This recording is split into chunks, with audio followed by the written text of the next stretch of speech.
Principles of Management Students. Hi, Instructor Robertson here. This is week 5 video. There are 2 chapters, chapter 8 and 9 from your trusty textbook, right? And there's no discussion post this week. So it's a little bit different, week 5. Chapters 8 and 9. Chapter 8, Strategic Analysis, Understanding a Firm's Competitive Environment. And Chapter 9, the Strategic Management Process, Achieving and Sustaining Competitive Advantage. Okay, so let's look, and then there's homework for each of those, chapter 8 and chapter 9, that are separate documents. All right, so I would suggest going into Blackboard, and I will kind of review through chapter 8 and chapter 9. Now, I do have 2 extra. There's this video for the week, but there is a video that coordinates with chapter 8 on Porter's 5 forces, and then a video that coordinates with chapter 9 on corporate strategy. So those are also part of the week's work. So you're watching this video now. You can review the PowerPoint with me as I'm talking about them, or later you'll read the chapters, watch these 2 videos that coordinate with 8 and 9, and then do the homework review and send those to me. I will work to get the grade book up to date by the end of the week, so you have that. And we are now working on week 5. All right, so let's look first at chapter 8. And the PowerPoint for these are a little bit different, right? Because they go into, and they ask you some questions, but the questions that you are looking at are typically the questions, or only the questions from the homework.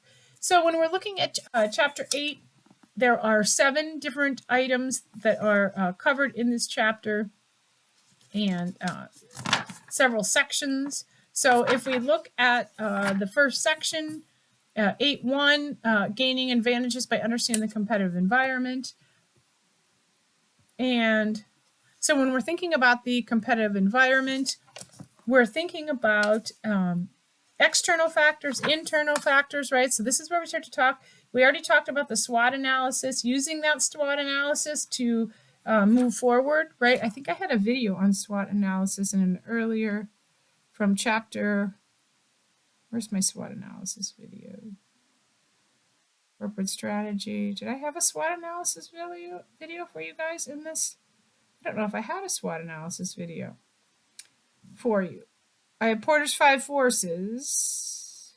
All right, I will look for my SWOT analysis video for you. But the SWOT analysis that is that you use in this text, it talks about things that happen inside the firm and exterior items that happen outside of the firm. So there are strengths and weaknesses that happen within the firm, are opportunities and threats which happen outside of the firm. And so make sure that you go through and you think about this SWOT analysis. It's a very important component. If you've had other business classes, you know that we have talked about SWOT analysis in those courses. The micro and macro of environment, right, that firms operate within, some of the different factors that come into play, economic, political, socio-cultural, things that we've covered in other chapters too, in other courses that you've taken here. So as you skip forward, if you look at 8.4, firm's macro environment, Porter's 5 forces, so there's a short video talking about that. Supplier power, threat of substitutes, buyer power, threat of new entrants, and industry rivalries. So review that, but also take a minute to watch that Porter's 5 forces video. And there's a little bit talking about the internal environment and some different things that happen within the primary activities that happen within that internal environment that help strengthen a organization. There's a few examples in here. There's an Uber example in here. 8.6, competition strategy and the competitive advantage, answering question 6. What does it mean to compete with other firms in a business environment? What does it mean when a firm has a competitive advantage over its rivals? And what generic strategies can a firm implement to gain advantage over its rivals, right? It's a very important concept, thinking about your rivals and how you gain an advantage. And so differentiation, we talk about that. We talk about different types of leadership, some strategies you can employ, strategic positioning, right?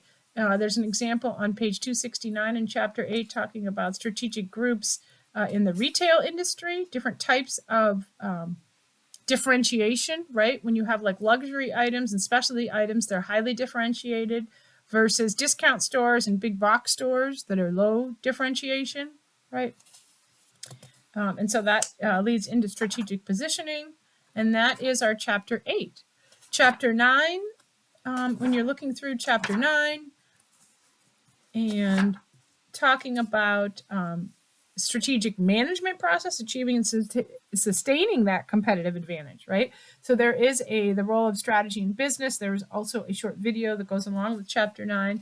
There are 6 components there's an example there at the beginning, and then 6 components to this chapter. First, the strategic management. What is the strategic management process, right? This idea of vision and mission and strategic analysis and how we develop objectives, create and choose strategies, all of those different things. How does that work? How the firm has a mission and a vision, and what's the difference between a mission and a vision. And there are a couple of examples. The mission, the vision is the example given in the text about Disney, to make people happy, even though I know Disney can be controversial.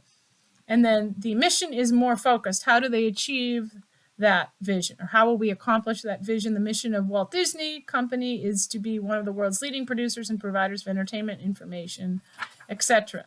Again, the vision is short. The mission is more defined. The role of strategy analysis or strategic analysis in formulating the strategy for the business. Porter's 5 forces are brought back into play there, talking more about the vision and the mission. There's an example of market growth on an X and Y axis and market share, right? And we talk about these items, this BCG matrix. And so we have these different types of products, right, in our existence as companies. We have the STAR. These business units have high market share in a high growth market. They are generating revenue, but the CEO should invest to keep the growing market share. So the STARs are a very important component in a business. There are 4. There's the STAR, the cash cow, and these are things that are established business selling units for a company. There is the question mark. We're not sure what these are going to do, but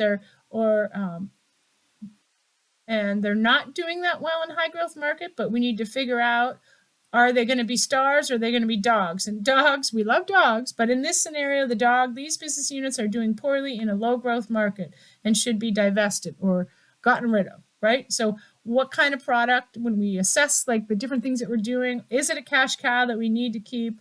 Is it a star? And that's when it's a question mark. And when we know it's a dog, we need to get rid of it. So take a look at those. And that is Exhibit 9.7.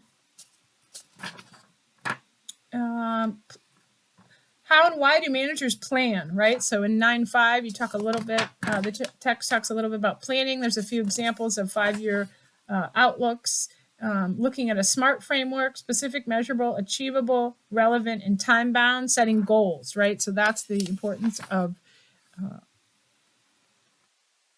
making sure that managers plan in an efficient manner. So look at the planning process there. There are a few examples of strategic focus, starting broad and moving from the strategic to the tactical to the operational, right? You may have done this in some of the organizations you've worked for, where you have this big strategic plan, and then how do we lay it out so we can actually work the plan, and then how do we put it into our day-to-day activities? So it goes from strategic to tactical to operational, having it work, right? In 9.6, how and why do managers evaluate the effectiveness of strategic plans? And so how do we figure out, are these plans working or aren't they, right?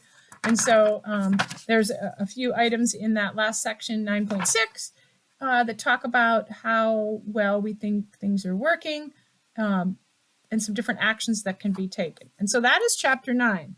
And so look through those. There are, I put the homework review questions up there, so those are available for you as well.